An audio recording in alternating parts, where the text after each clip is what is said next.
One thing about chess is that it's good for indecisive people like me because it helps you develop your intuition, and not just develop your intuition, gives you also the confidence you need to follow and trust it, such that when you get into this kind of position, what you do with the black pieces is that you reveal an attack on the queen, and then when he hops in here thinking that you're not going to do it, my God, you play this brilliancy and leave your opponent stunned. This opponent is not a small opponent. Look, this guy is 22-29. At least candidate master level at the very least. To understand this game, let's dial back and go back to the story of this game. How did all this start? My opponent started with this knight move. I'm like, let me mirror him for a while.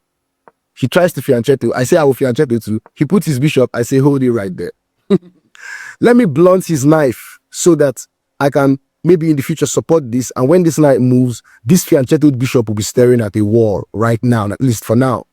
He castles, and I fianchetto my own bishop. As you can see, we're playing book moves. This is move 4. He plays the small pawn move. I'm like, fine, let me develop my knights here and prepare for this kind of coordination, because if I had gone here now, this pawn is going to fall for this knight. Just standard logical development moves. He plays this small h3 move. I'm like, what's the point? Are you afraid of me hopping in here or pinning this knight? But I wasn't planning to anyway. I still want to play a sweet middle game. So I strike in the center. He plays this move. I'm like, brother, you're not taking advantage of your position as white too. You're playing passively. You're allowing me to dictate the pace of the game, even as the black pieces, seeing as the black pieces always starts a tempo behind, right? I castle. Computer is saying I should play the move I played next, but I castled first because king safety is important, and this guy is strong. I need to dot my I's and cross my T's. Anyway, he plays this small move. One thing I observed about this position is that white is playing this position like a king's Indian. It's looking like the inverse of the king's Indian, because if you were me and I was playing the king's Indian, of course, you know the king's Indian move. This pawn is here, this pawn will be here, this pawn will be here, which is sort of like symmetrical with this guy, right? And the bishop is here. So it looks like a king Indian for me. But I'm with the black pieces, so what do? I first of all start the problem on that e4 square. I question his center, question his pieces. What are you people doing there? He takes, I take, he comes here. I offer extra protection here. He takes, I'm like, okay, I take back this one. He takes this one. I'm like, fine. I'm going to dock that exchange now. I'm not really interested anymore in exchanging the queens. Let's see how play develops from here.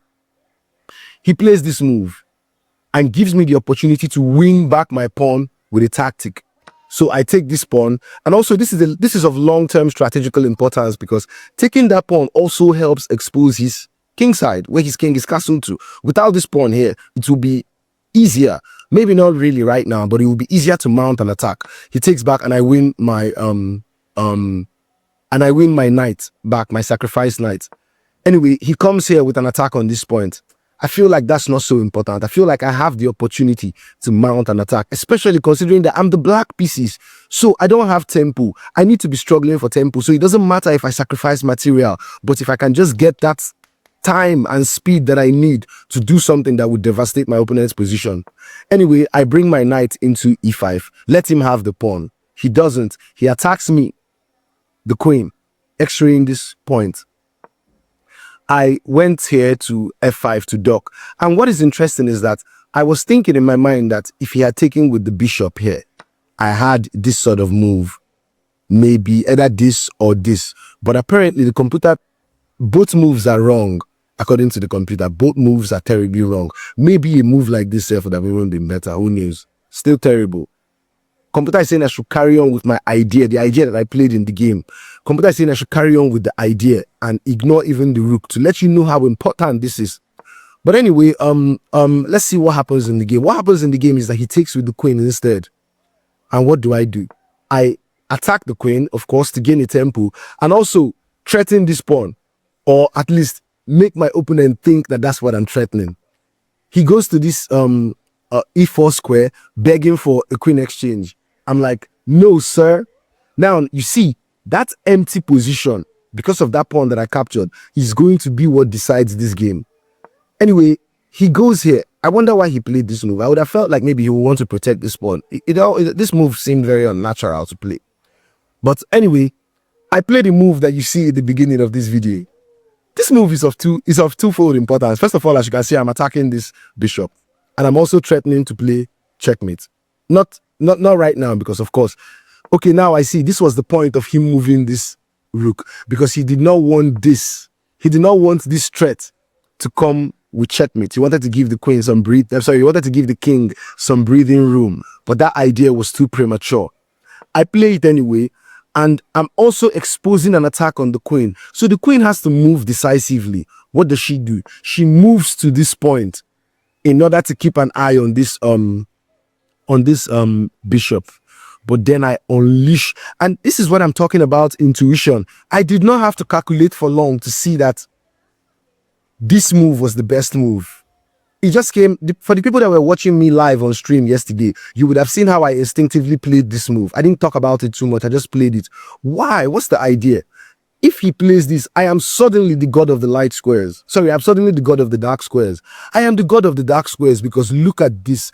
And much more importantly, look at this. And this pawn is delayed from contributing to this defense. The pawn cannot move down. Even if he plays this move, I will still infiltrate with this move. It's so deadly.